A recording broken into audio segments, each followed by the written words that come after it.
नमस्कार, मैं हूं शुभम शंकरधर। आप देख रहे हैं मनी 9। स्वागत है आपका आपके पसंदीदा साप्ताहिक कार्यक्रम इकोनॉमिकम में।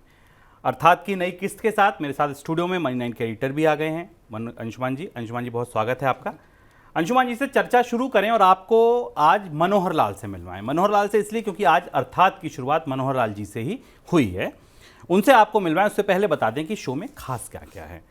तो शो में सबसे पहले आप मनोहर लाल जी से मिलेंगे, अर्थात में क्यों मिलेंगे, क्या मिलेंगे, इस पर मैं अभी पर्दा उठाता हूं। इसके बाद आपके सवाल जवाब, दो खास सवाल हैं जिन पर अंशुमान जी का जवाब लेंगे।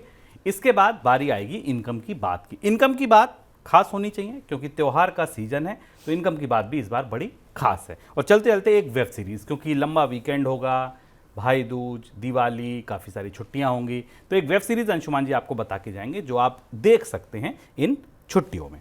चलिए आगे बढ़ते हैं। अर्थात पे पहले आपको पर्दा उठाता हूँ कि अर्थात में खास क्या। तो अर्थात में अंशुमान जी घूमने जा रहे थे, उनको रास्ते में मिल गए मनोहर लाल जी। कौन मनोहर लाल जी? वही मनोहर लाल जी जो हिंडनबर्ग की रिपोर्ट आई थी जब अदानी के स्टॉक्स पे, तो बड़े परेशान थे अपने मौलिक सवालों के साथ, बहुत ज़्यादा उलझन में थे, कई कई बातें पूछ रहे थे, बाजार में जो कुछ हो रहा था वो उन्हें समझ नहीं आ रहा था। उस समय अंशुमान जी ने उनकी जितनी भी दुविधाएं थीं, जो भी शंकाएं थीं, उनका समाधान किया था। अब वो इस बार थोड़े प्रफुल्लित मिले, थोड़े खुश मिले। क्यों मिले, कहाँ मिले, कैसे मिले, अंशुमान जी से पूछते हैं। सर, कहाँ भिड़ गए आप उनसे? हाँ, मनोहर लाल इस बार फिर मिल गए। मनोहर लाल, जैसा शुभम ने आपको बताया कि 2 बार आप उनसे मिल चुके हैं इकोनॉमिकम के 2 संस्करणों में। मैं जब अडानी के स्टॉक्स पर हिंडनबर्ग की रिपोर्ट आई थी, पर इस बार मनोहर लाल बड़े अजीबोगरीब तरीके से मिले। हुआ ये कि मनोहर लाल खड़े थे सड़क के किनारे, अपने मोबाइल में कुछ पढ़ रहे थे और मुस्करा रहे थे। तो हमें सामने देखा तो हमें लगा कि उनके चेहरे से काफ़ी खुशी छलक रही है। तो हमने उनसे ऐसे ही पूछा मजाक में कि बाजार की गिरावट से पहले बेच लिए क्या? मार्केट गिर रहा था उस समय। हमने उनसे पूछा, हमने कहा तुमने बेच बाच के निकल लिए, अपना फ़ायदा बुक कर लिया है? तो मनोहर लाल बोले बड़े दार्शनिक अंदाज में, ये सब फ़ायदा मुनाफा सब मोह माया है। तो हमने कहा चेहरे से तो नहीं लग रहा है कि ये सब मोह माया है, क्योंकि आपके चेहरे पे जैसी मुस्कान दिखाई दे रही है। तो मनोहर लाल बोले कुछ नहीं, मुस्कराते रहे। हमने पूछा कि भाई ये बताओ, दिवाली का बाज़ार है, शेयर स्टॉक्स गिर भी रहे हैं, गिरावट भी हो रही, क्या ख़रीदा है तुमने, क्या ख़रीदने जा रहे हो? मनोहर लाल कुछ जल्दी में थे। उन्होंने एक ऑटो को हाथ दिया, उसकी तरफ दौड़े और चिल्लाते हुए बोले कि यार कार तो ले नहीं सकता हूँ, इसलिए कार कंपनियों के शेयर ख़रीद लिए हैं मैंने। तो हमने पूछा सोना? बोले सोना अभी कहाँ हाथ आएगा, इतना महंगा है, तो सोने के कारोबार वाली कंपनियों के स्टॉक्स मैंने उठा लिए हैं। मैं जब तक ये पूछ पाता मनोहर लाल से कि तुम ऐसा क्यों कह रहे हो, कोई कार की जगह कार कंपनियों के स्टॉक्स खरीद लो और सोने की जगह सोने के कारोबार से जुड़ी कंपनियों के शेयर खरीद लो, तब तक मनोहर लाल लपक के उस ऑटो में बैठ गए और गर्दन बाहर निकाल के चिल्लाते हुए बोले कि सबको बता देना कि हम ऐसा क्यों कह रहा हूँ। और जब तक मैं समझ पाता कि उन्होंने क्यों ये सब कहा, तब तक मनोहर लाल ऑटो में बैठ के निकल गए। पर बात तो वो कुछ ऐसी बता गए थे, कह गए थे, और चूंकि उन्होंने कहा था तो मुझे आप सबको बताना है, तो मैं वो इस दिवाली पे आपको बता रहा हूँ। जिस दिन ये एपिसोड आप देख रहे होंगे उस दिन दीपावली का दिन होगा और उसके आपके आसपास बाजार सजा होगा। मनोहर लाल ने ये अजीब सी जो पहेली बुझाई और कुछ पहेली सुलझा कर, कुछ उलझा कर वो छोड़ कर निकल गए। आइए उसे खोलते हैं। तो क्या कहना चाह रहे थे सर मनोहर लाल की कार नहीं खरीद सकता, कार कंपनियों के शेयर खरीद लिए, उनकी बात को आप ही समझाइए। मनोहर लाल बड़ी दिलचस्प बात कह रहे थे। मनोहर लाल दरअसल बड़े तरीके से ये आपको हमें बता गए, मुझे तो ख़ास तौर पर बता गए कि भारत में मास मार्केट या बड़े मिडिल क्लास की कहानी अब धीमे धीमे ख़त्म होती जा रही है। और यहाँ से जो उन्होंने जिस गंभीर बात को जिस बात की तरफ इशारा किया उसे हम समझने की कोशिश करते हैं। मनोहर लाल का कहना है कि अगर आप निवेशक हैं तो उन कंपनियों में पैसा लगाइए जिन्हें मुट्ठी भर खाए या घाए कमाए, जिनके पास ठीक ठाक पैसा, वो लोग खरीद रहे हैं, क्योंकि डिमांड वहाँ से आ रही है। सुनने में ये, अगर शेयर निवेशक हैं, स्टॉक इन्वेस्टर हैं, तो आपके लिए बहुत अच्छी बात आपको लगेगी कि ऐसा है। बट यहीं से भारत की कहानी में बहुत बड़ा मोड़ आता है, और वो मोड़ इस दिवाली पर आ रहा है। ये आंकड़ा, ये पूरा रास्ता जो मनोहर लाल बता रहे हैं कि भारत में मास मार्केट सिकुड़ रहा है या मास मार्केट की कंपनियों के लिए पोटेंशियल्स कम है, जो क्लास मार्केट है, प्रीमियम मार्केट है, वो बड़ा हो रहा है और वहीं ज़्यादा कंपनियां काम कर रही। इसे समझने के लिए हमें कुछ आंकड़ों से गुफ्तगू करनी पड़ेगी, तब हम समझ पाएंगे कि क्या हुआ। तो मनोहर लाल ने तो वो आंकड़े नहीं बताए, पर वो जो कहना चाह रहे थे हम आपके लिए कुछ आंकड़े ढूंढ लाए। अभी भारत में वित्त मंत्रालय ने और आयकर विभाग ने इनकम टैक्स के रिटर्न भरने वालों के आंकड़े जारी किए। आंकड़े सब जगह सामने आए। 2022-23 में 2.69 लाख 2.69 लाख रिटर्न ऐसे थे जिनमें 1 करोड़ से ऊपर की इनकम घोषित की गई। अगर आप 2018-19 कोविड से पहले की परिस्थिति में देखें तो उसकी तुलना में शुभम ऐसे रिटर्न्स की संख्या लगभग 50% बढ़ गई। रिटर्न का नंबर, रिटर्न भरने वालों के रिटर्न की संख्या 50% से बढ़ गई। इनकी तुलना में अगर आप सबसे ज़्यादा बड़ी तादाद वाले रिटर्न देखें जो कि 5 लाख रुपए तक की इनकम वाले होते हैं, उनके रिटर्न भरने की संख्या में केवल 1.4% की बढ़ोतरी हुई। आंकड़ा फिर बताता हूं तो समझ में। रिटर्न के इनकम टैक्स के रिटर्न को आंकड़ों को हमने लिया, उन्हें 2 हिस्सों में बांटा। एक हिस्सा उन रिटर्न भरने वालों का था जिनकी इनकम 1 करोड़ रुपए से ऊपर थी। 2018-19 की तुलना में 2022-23 में ऐसे रिटर्न की संख्या 50% तक बढ़ गई, जबकि जो कम आय वाले रिटर्न थे, 5 लाख रुपए वाले रिटर्न थे, उनकी ग्रोथ बमुश्किल 2% थी। ये आंकड़ा आपके सामने दिखता है। अब भारत में कमाई की जो ताज़ा तस्वीर हमारे सामने दिखाई देती, इस ग्राफ को हम थोड़ी देर रोक कर रखेंगे तो हमें समझ में आएगा। भारत में जो कमाई की ताज़ा तस्वीर दिखती है उसमें जो लाल रंग का डॉट आपको दिख रहा है ना, जिसको हम HNW कहते हैं, हाई नेटवर्थ इंडिविजुअल और मिडिल नेटवर्थ इंडिविजुअल, इनकी संख्या में पिछले सालों के दौरान बढ़ोतरी हुई है। अब हम वैसे आपके लिए ये अच्छी खबर है जानना कि भारत में एक क्लास है जिसके पास 1 करोड़ रुपए से ज़्यादा की इनकम और वो रिटर्न भर रहा है। पर भारतीय बाजार की दृष्टि से इसका बिल्कुल दूसरा असर है। पर हम उसको समझें इससे पहले हम देखते हैं कि एक और आंकड़ों की परत खोलते हैं जो इस आपको इस ग्राफ की, जो ग्राफ हमने आपको दिखाया, उस ग्राफ के आंकड़ों को समझने में मदद करेगी। हेनली वेल्थ माइग्रेशन की रिपोर्ट आई थी 2022 के अंत में, पिछले साल के अंत में। उसमें ये पता चला था कि भारत में 142 करोड़ की जो आबादी है उसमें हाई नेटवर्थ इंडिविजुअल्स की संख्या 3.44 लाख थी। HNW करीब 3.44 लाख लोग हाई नेटवर्थ इंडिविजुअल्स थे, जबकि 1078 लोग सेंटी मिलियनायर थे और जिनकी वेल्थ $100 मिलियन से ज़्यादा की है। 123 लोग बिलियनायर थे जिनकी वेल्थ करीब $1 अरब से ज़्यादा है, जिनके पास करीब 8200 करोड़ से 8300 करोड़ के आसपास की सरप्लस इनकम है, निवेश योग्य इनकम है।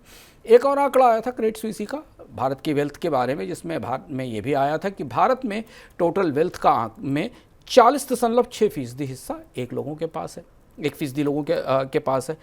अब आप इस इनकम टैक्स के ये आंकड़ा देखिए सामने आपके कि भारत में करीब 40.6% लोग वेल्थ इंडिया की केवल 1% लोगों के पास है। अब अगर आप इनकम टैक्स के आंकड़ों को और वेल्थ के आंकड़ों को एक साथ मिला लें, इनकम टैक्स के आंकड़े जो 1 करोड़ रुपए से ऊपर के रिटर्न भरने वालों की संख्या बताते हैं, जो कि प्रत्यक्ष रूप से भारत में समृद्धि बढ़ने का संकेत है, समृद्धि में बढ़ोतरी का संकेत है और शुभ संकेत है। लक्ष्मी की पूजा का वक्त है, लक्ष्मी की समृद्धि की कामना का वक्त है, तो समृद्धि बढ़ने का संकेत है। लेकिन इसको और वेल्थ के पूरे आंकड़ों को आप मिलाएं और बाजार की दृष्टि से देखें। अगर आप दूरगामी निवेशक हैं, बाजार में निवेश करना चाहते हैं, भारतीय अर्थव्यवस्था के भविष्य को लेकर चीज़ों को समझना चाहते हैं, तो आपको इन सारे आंकड़ों को मिलाने के बाद एक तस्वीर मिलेगी, एक ऐसा आंकड़ा मिलेगा जो बेचौंकाने वाला है, जो शायद अभी तक आपके सामने नहीं आया। वो हम आपके सामने इस इकोनॉमिकम में लेके आ रहे हैं। वो आंकड़ा बताता है कि भारत में अब करीब 2 लाख परिवार ऐसे हैं। अगर आप एक परिवार में 4 लोगों की, 4.5 लोगों की औसत सदस्य संख्या मान लें तो 10 लाख के आसपास, 9 से 10 लाख लोग ऐसे हैं जिनके पास खर्च की ज़बरदस्त क्षमता है, जो खर्च कर रहे हैं, जो सारी चीज़ों में आगे हैं। अब आप इस आंकड़े की रोशनी में अपने आसपास, जिस शहर में, जिस कस्बे में, जहां आप रह रहे हों, वहां अपने आसपास के लोगों को देखिएगा और जानने की कोशिश करिएगा। आपको दिखाई देगा कि 10 लाख तक की आबादी में 80% वेल्थ, करीब 10 लाख तक की आबादी वाले शहरों में 80% वेल्थ उस इलाके के 50 से 60 परिवारों के पास होती है। मार्सेलस का एक डेटा आया, टियर 2 शहरों में, उनका मानना यह है कि टियर 2 शहरों में ऐसे परिवारों की संख्या 300 हो सकती है, क्योंकि टियर 2 शहर काफ़ी बड़े होते हैं जिनके पास उस एरिया की करीब 80% वेल्थ होगी। और मेट्रो शहरों में कुछ हज़ार परिवार ऐसे हो सकते हैं जिनके पास उस क्षेत्र की 80% वेल्थ हो सकती है। ये आंकड़ा, इसी आंकड़े की तरफ मनोहर लाल इशारा करके बता रहे थे। इसे हम और भीतर खोलते हैं क्योंकि ये तो इनकम का आंकड़ा हुआ, हम अगले चरण की तरफ चलते हैं। तो अगर सर दिवाली पर बाजार, क्योंकि आज दिवाली का खास मौका है, दिवाली पर जो बाजार में खरीदारी दिखी, क्या उसमें भी इस ट्रेंड को सपोर्ट किया? हाँ, अब ये वही बात जिस आंकड़े पे हम आते हैं, क्योंकि ये तो इनकम की बात हुई। अब आप खरीदारी के ट्रेंड को करीब से देखिए, क्योंकि अब आंकड़े आ चुके, दिवाली की खरीदारी हो चुकी, लोग घर में पूजा की तैयारी में लगे हुए हैं। पिछले लगातार कई हफ्तों से हम अपने मनी सेंट्रल में खरीदारी के ट्रेंड के अलग अलग आंकड़े पकड़कर उनको समझकर आपको विश्लेषण करके आपके सामने ला रहे हैं। भारत में बहुत सारे लोगों को सुर्खियां परेशान कर रही हैं। सरकार के अधिकारी, मंत्री जवाब नहीं देते इस बात पर कि भारत में छोटी कारों का बाजार खत्म क्यों हो गया। छोटी कार कंपनियों ने ऐलानिया तौर पर कह दिया कि छोटी कारें नहीं बिक रही। सरकार को भी नहीं समझ में आ रहा, बाकी लोगों को भी नहीं समझ में आ रहा। कई चर्चाओं में भी सरकार, उद्योगपति भी सवाल का जवाब नहीं दे पा रहे कि भारत को तो छोटी कारों के बाजार का स्वर्ग कहा गया था, सारी कंपनियां यहाँ निवेश करने आ रही थी, फिर स्मॉल कार, छोटी कार क्यों नहीं बिक रही? क्यों लोगों को ये समझ में नहीं आ रहा इस सुर्खी से कि भारत में अब 1 करोड़ रुपए से ऊपर के, 50 लाख से 1 करोड़ रुपए से ऊपर के मकान ही क्यों बिक रहे हैं, उसके नीचे के मकान क्यों नहीं बिक रहे? फिर अफोर्डेबल हाउसिंग के पूरे नारे का क्या हुआ? तमाम तरीके की रियायतें जो मकान बनाने के लिए दी जाती थी उनका क्या हुआ? सस्ते फ़ोन क्यों नहीं बिक रहे? उनकी जगह पुराने फ़ोन का बाजार इतना बड़ा क्यों हो गया? सेकेंड हैंड फ़ोन का, उपभोक्ता इलेक्ट्रॉनिक्स बनाने वाली कंपनियां अब प्रीमियम प्रोडक्ट्स की तरफ ही फोकस क्यों कर रही हैं? ज़्यादातर उनकी कोशिश है कि उनके प्रीमियम प्रोडक्ट्स आएँ जहां बेहतर रिजल्ट आ रहे हैं। उनके नतीजों में आपको मुनाफे तो दिखते हैं पर वॉल्यूम नहीं दिखते। वॉल्यूम मतलब ये कि से नेस्ले, HUL या PNG जैसी कंपनियों का जो बड़ा सस्ता सामान था, जो देश के बड़े बाजार में पिरामिड के निचले हिस्से में बिकता था, उसकी ग्रोथ नहीं है, लेकिन उनके पास मुनाफे अच्छे दिखाई दे रहे हैं। ये सारा उलटफेर उन लोगों के कारण हुआ है जिनका जिक्र हमने आपको ऊपर किया है, जिनके बारे में हमने आपको बताया। वो करीब करीब 2 लाख के आसपास के परिवार या 9-10 लाख लोग हैं, इनके कारण हुआ है। आप अगर बाजार को करीब से पढ़ते हैं, ज़रूर पढ़ना चाहिए, क्योंकि देश की अर्थव्यवस्था सीधे आपको प्रभावित करती है। जब बाजार को करीब से पढ़ते हैं, आप किसी शॉपिंग मॉल में जाते हैं, किसी मार्केट में जाते हैं, शॉप करने जाते हैं, तो करीब से पढ़कर उसे समझने की कोशिश करें। तो आप कोई दिखाई देगा कि जो मास मार्केट के लिए सामान बनाने वाली कंपनियां हैं और जो क्लास मार्केट के लिए सामान बनाने वाली कंपनियां हैं, यानी जो प्रीमियम प्रोडक्ट बेचने वाली कंपनियां हैं और जो सामान्य लोगों के लिए उत्पाद बनाने वाली कंपनियां हैं, उनके वित्तीय नतीजों में, उनकी परफॉर्मेंस में एक बड़ा फ़र्क है। उसमें भी कुछ ऐसी कंपनियां जो दोनों बाजारों के लिए सामान बनाती हैं, जैसे कि FMCG कंपनियाँ, महंगे प्रोडक्ट भी उनके पास हैं और सस्ते प्रोडक्ट भी। तो अगर आप गहराई से इनके आंकड़ों की, बिक्री के आंकड़ों को देखें, इनकी जब इन्वेस्टर कॉन्फ्रेंसेज होती हैं, कॉल्स होती हैं और जो वो डेटा बताते हैं या उनके तिमाही आंकड़े आते हैं, करीब से देखें तो आपको इस आंकड़े के भीतर इन लोगों की ताकत या ये जो बदलाव भारतीय अर्थव्यवस्था में बेहद अनोखा शिफ्ट आ रहा है, अद्भुत शिफ्ट है जो आ रहा है, इसे करीब से दिखाई देता है। इस ग्राफ को ध्यान से देखिए। कारों की इलेक्ट्रॉनिक्स की बात तुमने आपको बता दी कि भारत में SUV बिक रही है 15 लाख, 16 लाख, 20 लाख रुपए से ऊपर की, 50 लाख से ऊपर के मकान मिल रहा है। पर आपको लगेगा हम केवल 2 ही की बात क्यों कर रहे हैं, बाकी भी तो बहुत बड़ा बाजार है। बहुत सारे लोग कार और मकान नहीं खरीदते, कपड़े तो खरीदते हैं, इलेक्ट्रॉनिक्स तो खरीदते हैं, बाकी सामान तो खरीदते हैं। इस आंकड़े को देखिए। कस्बों में रिटेल सामान बेचने वाली चेन है V-Mart। उसका राजस्व, कमाई, सबसे बड़ा बाजार जिसके पास है, सबसे ज़्यादा लोग जिसको टच करते हैं, जहाँ सबसे बड़ी संख्या है, उसका राजस्व केवल 14% बढ़ा। और बड़े शहरों में क्लास में अपने प्रोडक्ट बेचने वाली ज़ारा का रेवेन्यू 18% की दृष्टि की ग्रोथ से बढ़ा। ज़ारा के स्टोर्स की संख्या और V-Mart के स्टोर की संख्या में बहुत बड़ा फर्क है। ज़ारा के स्टोर बहुत सीमित संख्या में है, पर V-Mart के स्टोर बहुत ज़्यादा हैं। दूसरी तरफ आइए, HUL के कॉस्मेटिक्स की ग्रोथ रही है ब्यूटी और पर्सनल केयर सेगमेंट में केवल 10%।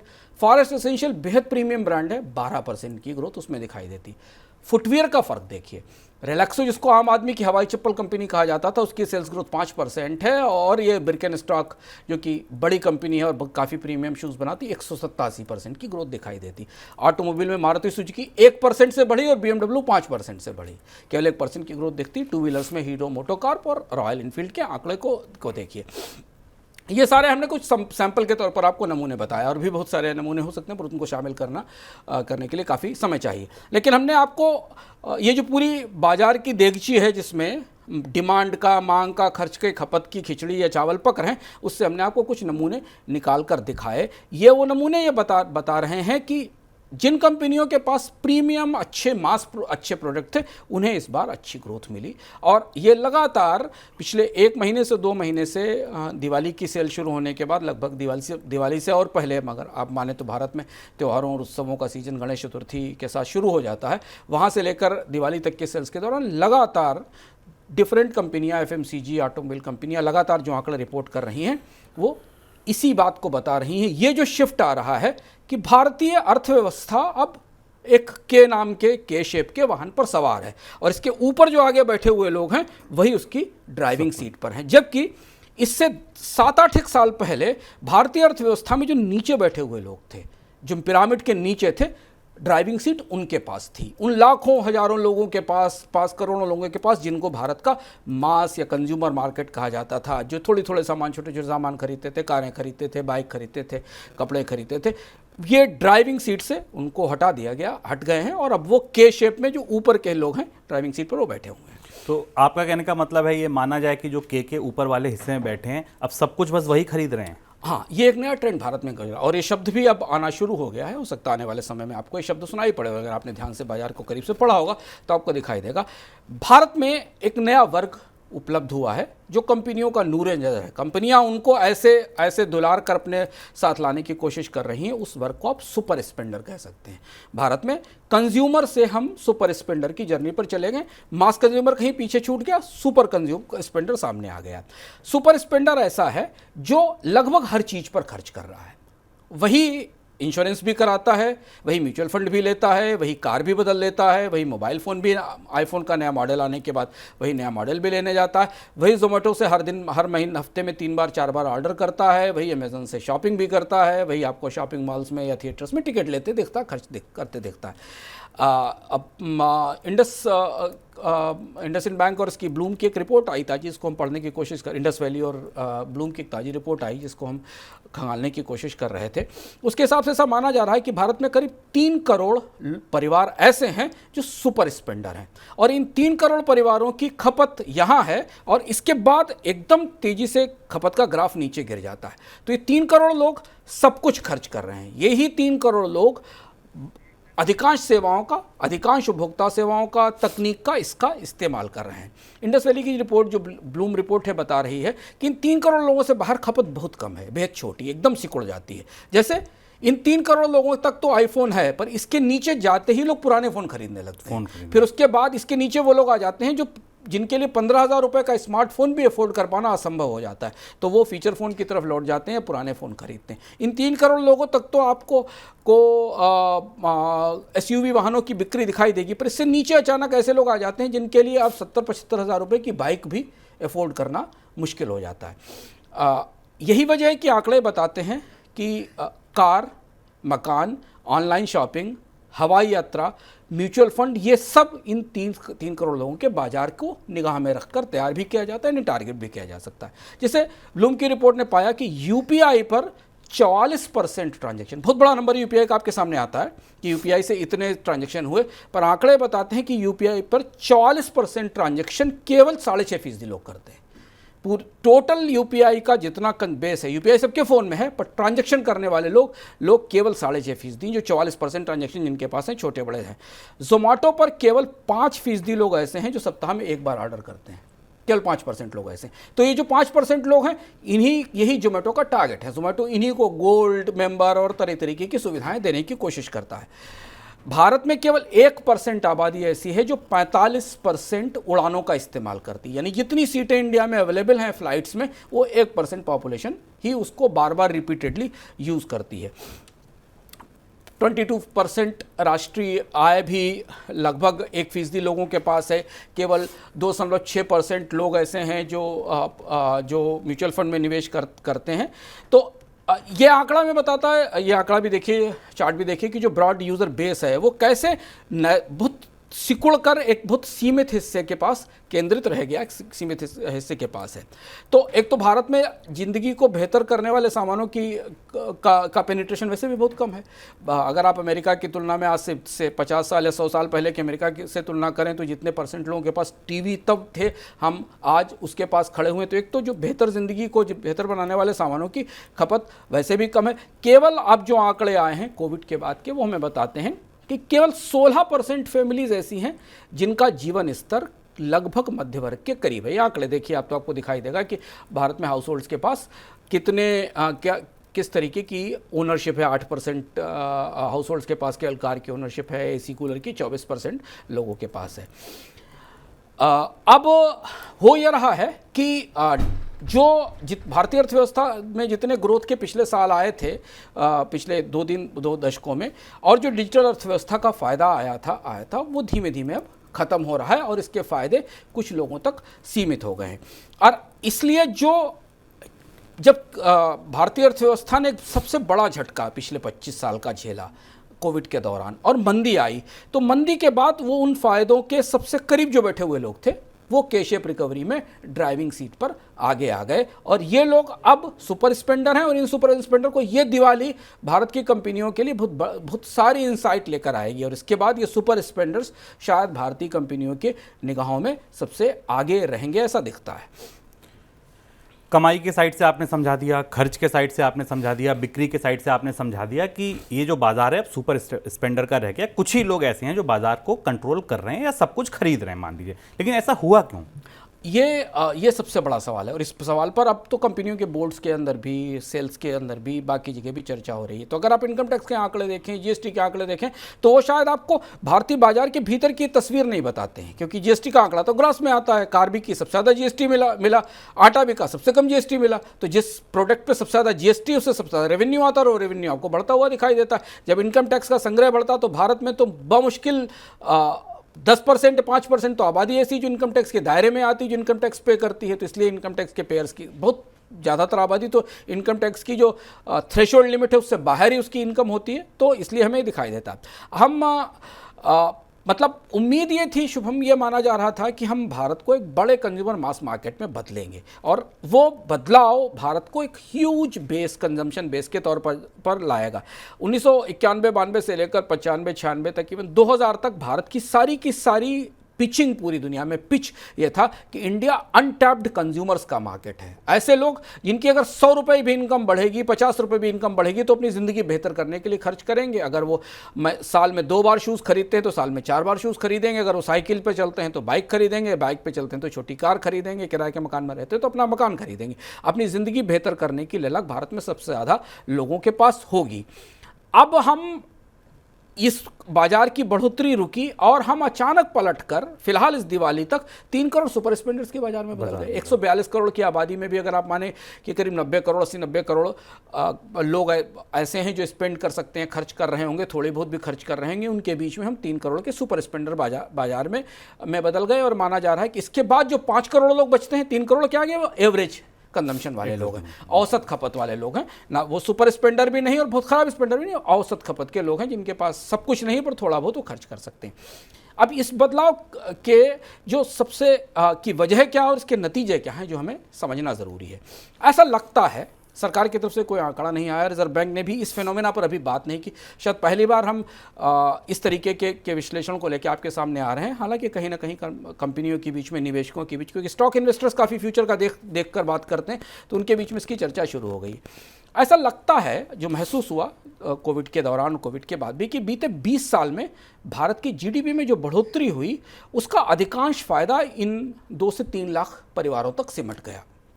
भारत का जीडीपी पिछले 20 साल में, नेशनल इनकम आप कहें, 6 गुना बढ़ गया, 6 टाइम्स बढ़ गया। तो ग्रोथ की दृष्टि से अगर आप देखें तो ह्यूज है। किसी भी देश के जीडीपी में 20 साल में 6 गुने की बढ़ोतरी होना नेशनल इनकम में बहुत बड़ी बात है किसी देश के लिए। पर वो जब नीचे जाना था तो वो नहीं गया और ऐसा लगा कि कोविड के दौरान जो झटका आया उसके बाद जो उबर कर उससे निकल कर सामने खड़े हुए या जिन्होंने अपने को प्रोटेक्ट कर लिया, ऐसे 2 लाख परिवारों तक सिमट गया। अब इसके असर क्या होंगे? असर ये है कि ये 2 लाख 3 लाख परिवार, नंबर कुछ भी हो सकता। 2 लाख हमने इसलिए कहा क्योंकि हम कोई मोटा मोटा अनुमान इनकम टैक्स के आंकड़ों से, हेनरी वेल्थ माइग्रेशन की रिपोर्ट से, खपत के तरफ से कैसे हुआ, इस संख्या 3 लाख हो सकती है, 2.5 लाख हो सकती है। लेकिन ये जहाँ भी हैं, जिन भी कस्बों में, जिन भी शहरों में हैं, ये किसी न किसी किस्म की मोनोपोली संभाल रहे हैं। किसी न किसी किस्म का एकाधिकार इनके पास है, चाहे वो शिक्षा का एकाधिकार, सर्विसेज का एकाधिकार हो, चाहे इंडस्ट्री का एकाधिकार हो, चाहे पॉलिटिकल पावर हो, पर इनके पास वो सारे एकाधिकार मौजूद हैं। जहाँ भी हैं उन्होंने वहाँ पर इन प्रतिस्पर्धा उस बाजार, उस शहर की या उस कस्बे की अर्थव्यवस्था में इनका बड़ा कंट्रीब्यूशन है और बड़ा कंट्रोल इनके पास है। कहीं कहीं इनके रिश्ते पॉलिटिक्स के साथ भी हैं, अधिकांश जगह हैं तो एक नए किस्म का जो भारत का कस्बाई क्रोनी कैपिटलिज्म है वो भी इसके आसपास बनता दिखाई देता है। अब आने वाले समय में जब भी कोई नए अवसर खुल रहे हैं तो सबसे आगे ये खड़े हुए हैं, क्योंकि इनके पास वो कैपिटल है, इनके पास वो एक्सेस है, इनके पास वो इन्फॉर्मेशंस हैं जो सामान्य लोगों के पास नहीं है। तो किसी भी शहर में कोई नई अपॉर्चुनिटी आएगी तो शायद यही परिवार आपको उस अपॉर्चुनिटी के आसपास दिखाई देंगे, उसी को ग्रैब करते दिखाई देंगे। अगर सरकार वहाँ कोई नया इंफ्रास्ट्रक्चर बना रही होगी तो उसके ज़मीनों और उसके कारोबार में ये आगे दिखाई देंगे। अगर कोई नई डीलरशिप कंपनी लेकर आ रही होगी तो सबसे पहले वो इन्हीं को ढूंढेगी, इन्हीं 10-12 परिवारों को देखेगी। दूसरी जो बड़ा बदलाव भारतीय बाजार में इस ट्रेंड से दिखेगा, अगर ये ट्रेंड स्थायी होता है, क्योंकि ट्रेंड बहुत मुश्किल से बनते हैं, तो ऐसा नहीं कि अचानक पलक झपकते अगले 2 साल 3 साल के अंदर ये सुपर स्पेंडर्स 3 लाख से 6 लाख हो जाएंगे, या भारत के 5-7 लाख लोग एवरेज स्पेंडर हैं वो सुपर स्पेंडर बन जाएंगे। इतना आसान नहीं है। होगा ये कि इस दिवाली के बाद जो मास मार्केट है, कंपनियां उसको लेकर अपनी स्ट्रेटजी बदलेंगी, रणनीति बदलेंगी, वहाँ मौजूद रहेंगी, प्रोडक्ट बेचेंगी, लेकिन अब वो सुपर स्पेंडर्स के लिए नए उत्पाद बनाना शुरू करेंगी। हाउसिंग बाजार को आप इसी तरह से देख लीजिए। हमने हाउसिंग बाजार पर एक विस्तार से चर्चा भी की थी इकोनॉमिक में, जिसमें मैंने आपको बताया था कि कोविड के बाद से भारत में 50 लाख रुपए से नीचे के मकानों की इन्वेंट्री घट गई, जो पुरानी मौजूद थी, नए लॉन्चेस कम हो गए। जिन इलाकों में पर पहले 35 लाख 50 लाख के अफोर्डेबल हाउस बनने थे, उन्हीं बस्तियों में, उन्हीं इलाकों में अब 1 करोड़ रुपए से ऊपर के मकान बनने लगे। जो दिल्ली एनसीआर, मुंबई और बड़े शहरों के आसपास जो हिस्से भारत के इमर्जिंग मिडिल क्लास का गढ़ थे, जहां इमर्जिंग मिडिल क्लास रहता था, उसी लोकेलिटी में अब 1 करोड़ 1.5 करोड़ के फ्लैट्स वाली इमारतें बनना शुरू हो गई। यानी वहां रहना था मिडिल क्लास को, और अब वहां पर इन बड़े सुपर स्पेंडर्स के लिए मकान बनने लगे। कार कंपनियों ने छोटी कारों का प्रोडक्शन सीमित कर दिया। हर कार कंपनी एसयूवी मार्केट को कैश करना चाहती है। 20 लाख 15 लाख रुपए से ऊपर की कारों की सेल्स जूम पर है, लेकिन बाकी मारुति ने के तो चेयरमैन ने स्पष्ट रूप से कह दिया कि छोटी कारों का बाजार नहीं बचा है। अब यहाँ एक और बड़ी दुविधा है, जिस दुविधा को मनोहर लाल छोड़ गए। भारतीय शेयर बाजार में शुभम वही कंपनियां बहुत अच्छा रिटर्न देती जिनके पास बहुत बड़ा बाजार है, चाहे उनकी मोनोपोली ही भले माने, उनकी मोनोपोलीज हैं, उनकी डोपोलीज है, वही कंपनियां भारतीय बाजार में कंसिस्टेंटली रिटर्न भी देती हैं और अच्छा फायदा भी देती हैं। लेकिन बड़ा बाजार तो सिकुड़ रहा है। पहले हम एशियन पेंट्स को या रिलैक्सो को, इन कंपनियों के बड़े बाजार को इनकी सबसे बड़ी ताकत मानते थे, क्योंकि ये देश के हर व्यक्ति के अधिकांश लोगों को सामान बेचती थी और इसलिए इनके पास एक बहुत बड़ी आउटरीच थी। उसकी वजह से इनके पास इकोनॉमी ऑफ स्केल थी और स्केल से इनके कम कॉस्ट पर बेहतर मार्जिन्स के साथ मुनाफे आते थे। लेकिन भारत में नई खपत पर सुपर स्पेंडर के ऊपर बैठी हुई कंपनियों की संख्या ही बहुत कम है, क्योंकि यहाँ जो कंपनी आती थी वो तो चाहती थी कि 3 राज्यों में, 4 राज्यों में, 5 राज्यों में उसका नेटवर्क हो, 20 राज्यों में उसका सामान बिकता हो और देश के बाजार के 30% 25% हिस्से पर उसका कब्जा हो। तो अब आप ध्यान से करीब से देखें तो इस जो क्लास जो बना है, जो हमारे सामने सुपर स्पेंडर्स दिख रहे हैं या ये जो हाई नेटवर्थ फैमिलीज दिख रही हैं, इनकी रिक्वायरमेंट को पूरी करने वाली ज़्यादातर कंपनियां शेयर बाजार में नहीं है। टाइटन जैसी कुछ एक कंपनियां और उनके स्टॉक्स की स्थिति आप देख सकते हैं। जिन कंपनियों के, जिन ब्रांड्स को ये कंज्यूम कर रहे हैं, जहां ये पैसा खर्च कर रहे हैं, वो तो कंपनियां भारतीय बाजार में लिस्टेड ही नहीं है। और इसमें बहुत सारी कंपनियां विदेश से आई हैं जिन्होंने अपने भारत में ब्रांड लॉन्च किए हैं, तो उनके तो प्रोडक्ट अभी लिस्ट ही नहीं है, उनके वो तो कंपनियां इतनी बड़ी भी नहीं है कि लिस्ट नहीं है। तो इनकी जो वेल्थ है, इनसे जो कमाई है, वो कमाई शायद उन ब्रांड्स के पास ज़्यादा होगी जिनमें आपको निवेश के मौके नहीं मिलेंगे, क्योंकि वो तो प्राइवेट जिन ब्रांड्स के नाम हमने आपके सामने लिए वो लिमिटेड ब्रांड्स हैं, वहाँ निवेश के मौके मिलेंगे। अब होगा क्या कि शेयर बाजार में आने वाले समय में जब कंजम्पशन की स्टोरी सुनाई जाने लगेगी, खपत की स्टोरी पर बात होगी भारतीय अर्थव्यवस्था में, तो उन कंपनियों की तलाश शुरू होगी जो इस क्लास मार्केट को फोकस करते हैं, और इससे बाजार के निवेश के तौर तरीकों में, बाकी चीज़ों में आने वाले समय में बदलाव होगा। भारतीय अर्थव्यवस्था के लिए सारा घटनाक्रम, सारा चक्र बेहद चौंकाने वाला, बेहद अद्भुत है। जितने करीब से हम लोग इस चीज़ को देख रहे हैं, हमारे लिए बेहद चौंकाने वाला, अद्भुत है। क्योंकि भारत को तो बहुत सारे लोगों की बहुत सारी खपत चाहिए। हर व्यक्ति अपनी कंजम्पशन में हर साल 5,000 10,000 रुपये की बढ़ोतरी करे, हर महीने 10,000 रुपये एक्स्ट्रा करोड़ों लोग खर्च करें, इसकी ज़रूरत है। ना कि एक ही छोटा सा परिवार बार बार बहुत ज़्यादा बार बार किसी चीज़ को खर्च करें। हमें तो ये चाहिए कि भारत के हर परिवार ऑनलाइन शॉपिंग करें, या कि भारत के केवल 5% परिवार हर हफ्ते ऑनलाइन शॉपिंग करें। हम दूसरे डायरेक्शन में जा रहे हैं। अब दिक्कत यह है कि क्या हम उस तरफ जा रहे हैं जैसा कि हमें कई दुनिया के देशों में दिखाई देता है, जहाँ पर मध्य वर्ग बेहद सीमित है, या तो सुपर रिच हैं, और या इसके बाद फिर औसत सरकार की सुविधाओं पर, सरकार से मिली रियायतों पर, मुफ्त अनाज पर, तमाम सब्सिडीज़ पर जीवित रहने वाले लोग हैं। भारत की सबसे बड़ी ताकत पिछले उदारीकरण के बाद 91 के बाद यही थी। 91 तक से पहले तक भारत में मध्य वर्ग नाम की चीज़ नहीं थी, वो छोटा मिडिल क्लास था। या तो भारत में 60% 50% आबादी ऐसी थी जो बहुत गरीब थी, जो सरकारी सुविधाओं पर चलती थी, या सुपर रिचेस थे जिनके पास लाइसेंस परमिट राज के रास्ते के फायदे थे, तो वो पहले से थे। हमेशा जब भी अर्थव्यवस्था अनशेकल होती है, अर्थव्यवस्था में उदारीकरण आता है, सबसे बड़ी बढ़ोतरी आती है उस क्लास के बीच में जो मिडिल क्लास होता है। और वो मिडिल क्लास जब विस्तृत होता है तो उससे बाजार में कई सारे बदलाव होते हैं। ब्रिटेन की हिस्ट्री में भी हमने देखा, मार्गरेट थैचर के एरा में वो मिडिल क्लास आया। दुनिया के जिन जिन देशों में वो मध्यवर्ग बड़ा हुआ, फैलता चला गया, उसने पूरे बाजार को, राजनीति को, सारी चीज़ों को अपने तरह से संतुलित करना शुरू किया। हम यही कहानी लेकर यही उम्मीद के साथ भारत के आर्थिक उदारीकरण को शुरू किया गया था। हम बात इसलिए कह रहे हैं क्योंकि जब आप इसे देख रहे होंगे तब तक चुनाव भी चल रहे होंगे, मतदान का मौका भी होगा, इसके बाद आपके सामने मतदान होगा। ध्यान रखें, हम यहाँ इसको आर्थिक रूप से तो हमने इन सारे पहलुओं पर बात कर ली, पर मध्य वर्ग की बेहद महत्वपूर्ण ज़रूरत राजनीति को है। इतने 100 साल पहले अरस्तु ने एक बहुत कीमती और काबिल बात कही थी, और इसीलिए अरस्तु जैसे लोग हमेशा प्रासंगिक रहते हैं, क्योंकि उन्होंने समय से बहुत पहले कुछ चीज़ें देखी थी। अरस्तु ने कहा था कि अगर किसी देश में बड़ा और मजबूत मिडिल क्लास नहीं हो तो एक ही दो काम हो सकते हैं, कि या तो सरकारें पूरी तरह लोक लुभावन हो जाएंगी, पॉपुलिस्ट हो जाएंगी, और टैक्स पेयर्स की और कर्ज का पैसा खर्च करने लगेंगी लोगों को लुभाने में, या फिर बहुत धनाढ्य वर्ग के, बहुत सुपर रिच वर्ग के हाथों में पहुंच जाएंगी, अगर मध्य वर्ग वहाँ नहीं होता है। क्योंकि जब ऐसी स्थिति में सरकारों के उत्पीड़क हो जाने का खतरा बढ़ जाता है, क्योंकि दुनिया के सबसे अच्छे, अरस्तु की बात थी कि दुनिया के सबसे अच्छे संविधान हमेशा विराट और जीवंत मध्य वर्ग से ही नियंत्रित होने चाहिए, ना तो निम्न आय वर्ग से और ना उच्च आय वर्ग से।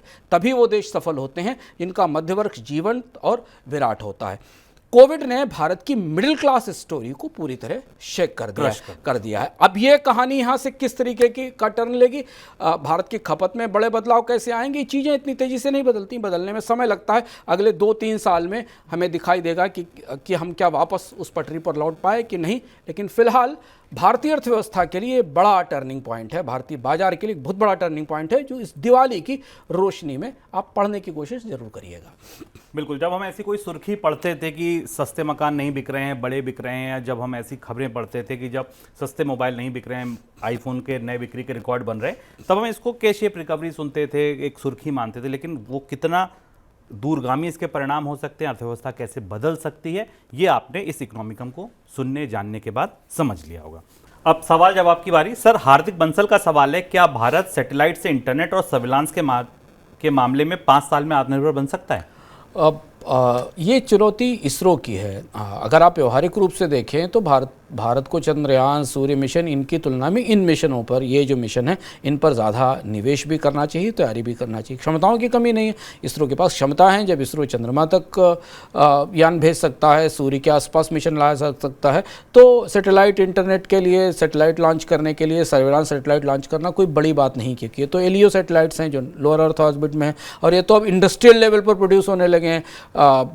एलन मस्क की कंपनी या चाइना की कंपनियां तो अब इंडस्ट्रियल लेवल पर ठेके पे सैटेलाइट बना रही हैं, दुनिया के देशों के लिए कॉन्ट्रैक्ट पर काम कर रही हैं। तो ये वरीयताओं का सवाल है। वरीयता अगर इसरो की ये होगी तो भारत के लिए सैटेलाइट इंटरनेट अपने सैटेलाइट से शुरू कर पाना कोई बड़ी बात नहीं है।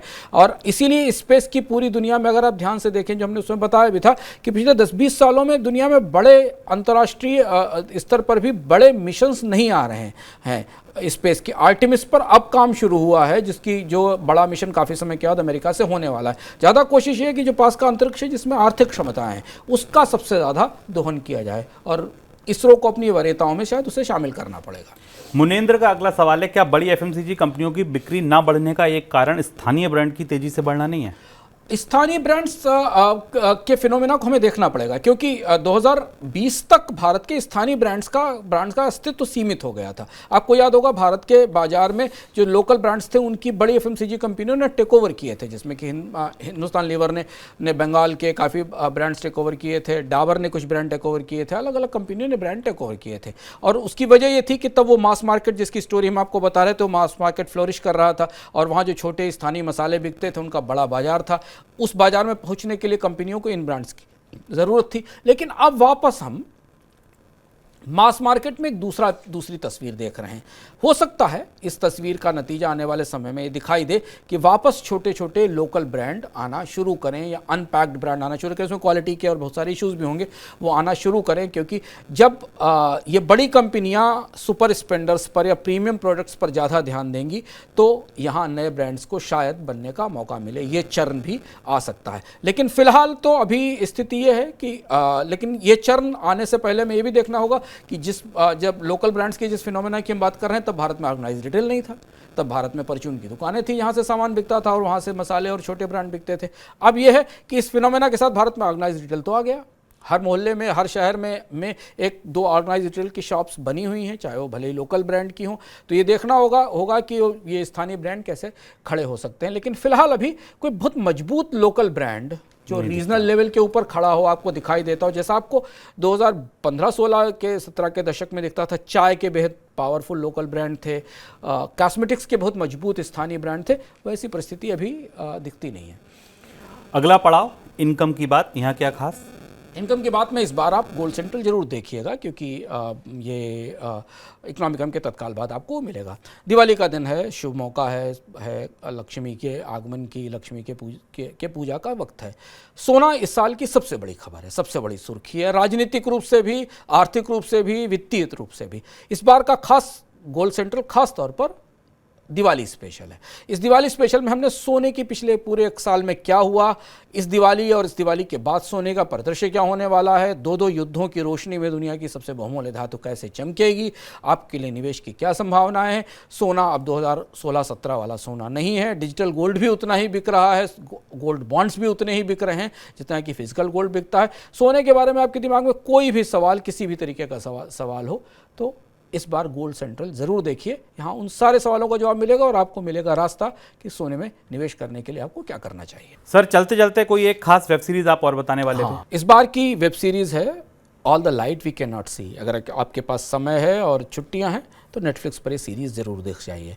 एंथोनी बोअर का मशहूर उपन्यास है ये, 2014 में उपन्यास आया था, इसको पुलित्ज़र अवार्ड मिला था।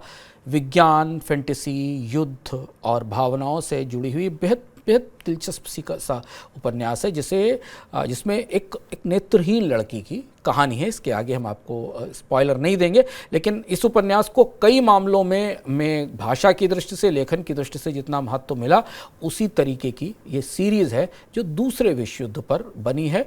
सेंट माइलो में जब नाज़ी ने हमला किया था, जब हिटलर की सेना ने हमला किया था, उस समय की ये कहानी बेहद चर्चित सीरीज़ है, नेटफ्लिक्स पर आई। अगर आप चाहें तो इसे देख सकते हैं। तो इस तरह हमने अपने सभी पड़ाव पूरे कर लिए। आप लोगों का जुड़ने के लिए शुक्रिया। अपने सवाल सुझाव जरूर भेजिए, अगले शो में आपके सवालों को शामिल करेंगे। आप सब लोगों को त्योहारों की बहुत सारी शुभकामनाएं। फिलहाल दीजिए इजाज़त, नमस्कार।